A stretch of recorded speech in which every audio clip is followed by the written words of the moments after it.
Well, hello, good afternoon, and welcome to Surviving at 70.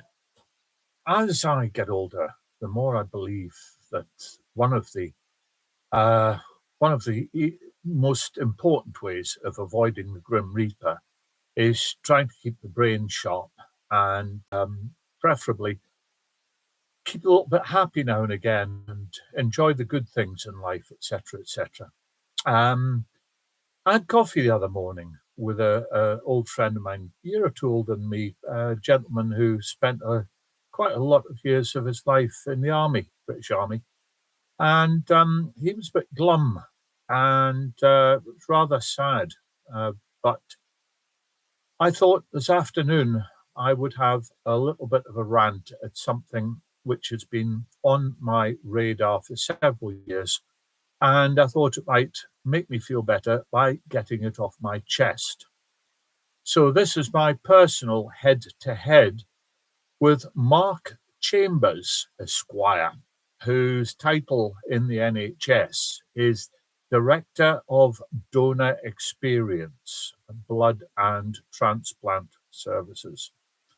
Well, Mark, I have been on and off a blood donor for a little over 50 years. In March, I shall be donating my 90th pint or donation, whatever quantity it is these days. In a rather different circumstance to the circumstance in which I gave my first. When it first started out, when I was 18, you used to have minibuses would come round the trading estate where I worked, and it would take maybe 6 or 8 of us at a time away from the factory, run us down, take a blood, give us a bottle of Mackerson, which after a few years turned into a bubble pack of iron pills. But anyway, and then we went back to work and got on with what we were doing. So things went on and on and on, and I gradually built up, and the odd little, this one isn't right, this one is, but it's a similar size to my first badge, which I've no idea where it is, for a few donations. And then a number of years ago, I got an invitation down to a dinner where I was presented with not only the 75 badge, which I have to say I've never worn, and a boxed big glass. Don't know if you can see that huge, great big glass, which was very pleasant. Don't get me wrong. My wife and I actually booked into the hotel, and the next morning we met up with grandchildren and we went to Beamish and what have you, and it was super. However, a few weeks ago, Mark, I'm sure not personally, but I received an email saying that I'm sure as a regular giver, I would understand the need and would I please come along and give blood again. I'd just point out, as it happens, for no particular reason, but I am a fairly rare blood group, A negative, which apparently is very, very useful with premature babies, etc., etc. I learned a few years ago. But anyway, a number of years ago, when things were running smoothly, as I would say, the blood transfusion service used to drive up to a school about half a mile away from me about 6 times a year. And there were basically 2 teams of us, donors, if you like. And we turned up every 4 months, managed to give 3 times a year. And they were there every 2 months. So, it's A, B, A, B, A, B, if that was how you want to put it. And you would meet up, and it was always great because you'd see some of your old school friends and people you knew, you'd have a little bit of a catch up, etc., etc. Quite often, you would see that they would have their children along with them, respectable age, not young and daft and running around to cause damage, but certainly teenagers. And then every now and again, you'd have a little smile when you saw the teenagers themselves giving their first donation, having been naturalized to it, really, coming for year after year, and seeing their mum or dad or both doing it.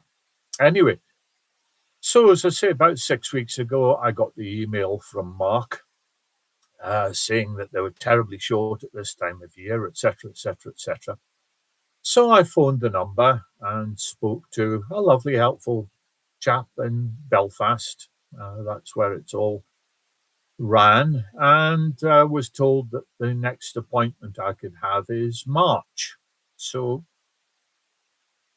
if I'm urgently needed, Mark, it's not exactly urgent, is it? 4 or 5 months? Not really good.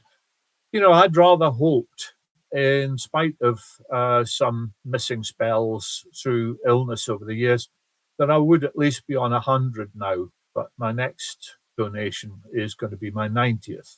I can't see any way at all that I'm going to make 100 now, however well I continue to inhabit this earth. We shall see. But this isn't the first complaint I've had about blood donering. A few years ago, I made a complaint that things had been steadily getting worse and more difficult to make an appointment. And I got an actual appointment for a telephone call from a manager down in Newcastle. And she duly phoned up and said that, one of the reasons why they didn't take so much blood was because with modern technology and keyhole surgery, etc., the need for blood was a lot less than it used to be. So I said, well, can I ask why you're spending all that money on TV adverts, etc., to constantly want to drag in new donors when you're basically ignoring us existing donors and not utilizing us? She hadn't got an answer for that one, and she said that she would look into it, but it certainly hasn't stopped the adverts. And I've since spoke to a couple of other donors, long-term donors up in this part of the world, and they've been told the same thing. Whether that's true or not, I have no idea, but somewhere between we urgently need you in 4 months' time and we don't need you because it's all done by keyhole surgery these days, I have no idea. But there we are. I'm way behind what I could have been putting in the NHS. The service has completely changed. As I say, we no longer get bottle of Mackerson. We no longer get iron pills. What we do get is, and the other thing that we don't get, people who are in remote rural areas, semi-rural areas, will know that up until a few years ago, you would give your donation, you would go over, you would sit, they'd make you a cup of tea or coffee. And apparently that's too dangerous now. We can't have anything hot. So there's a glass of weak squash and a biscuit. And no doubt sooner or later somebody will decide there's too much sugar in biscuits and we'll not be able to have those either. But anyway, there used to be a guy there, or a lady, sorry, a team member with a laptop. And so you'd give your donation, you'd go over, they'd give you your cuppa, and the the team member with the laptop would say, would you like another appointment? And there you were. You left with your 4 monthly appointment and bish, bash, bosh. You were on 3 donations a year. Absolutely super. Then, for some reason, they couldn't bring laptops. I've tried to sort of quiz nurses, vampires, as I call them, when they've been taking my blood sometimes as to why that stopped. And they seem to, well, they didn't want to talk about it very much, but I kind of get the hint that the management don't want to pay another team member to actually man the laptop, which is that a good idea? you want to get regulars regularly, and instead of catching them, you're making them phone up Belfast and maybe doing one donation a year where they could be doing three.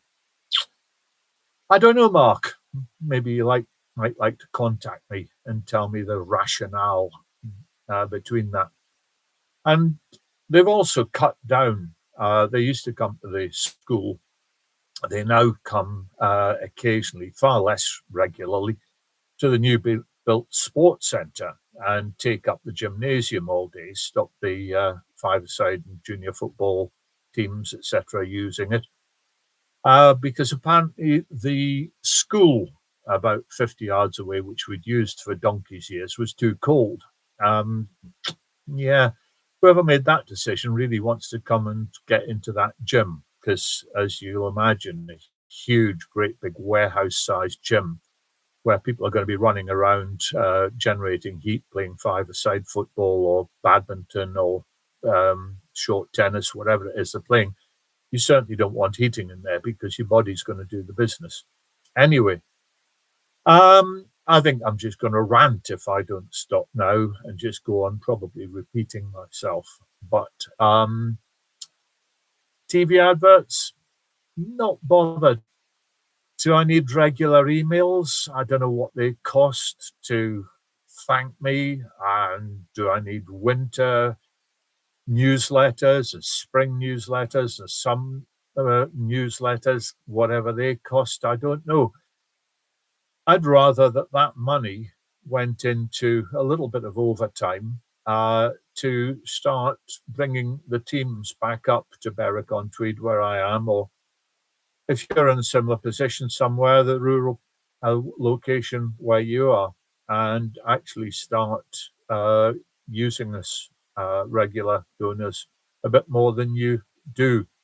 I'm told by staff that a lot of donors absolutely love to get an email to say that their pint has gone to this hospital or that hospital on whatever day. Personally, I have never, ever been bothered. I've always just hoped that my blood would go into the NHS and somebody somewhere would get benefit from it. That's that. Anyway, rant over. March, I'm giving my 90th. Sadly, it's not 100th or more, but we shall see. As I say, if there's anybody there who's got any connections at all to put this through to Mark Chambers, Director of Donor Experience. I don't know, does that sound like a bit of a non-job to you? A bit of an unnecessary? What salary is he on? Could they afford the overtime to actually come and visit us 60 miles up the road from Berwick a bit more often with his salary? Who knows? I don't. I'm just a poor old end user trying to do a little bit of a favour for the NHS. Anyway, keep smiling, keep breathing. Please sort of hit the like and share would be nice because this is quite an important thing, blood transfusion, blood donoring. And if you could help spread the word, that would make me feel a little bit happier. And, happiness is next to longevity, perhaps. Thanks. Surviving at 70, ending. Bye-bye.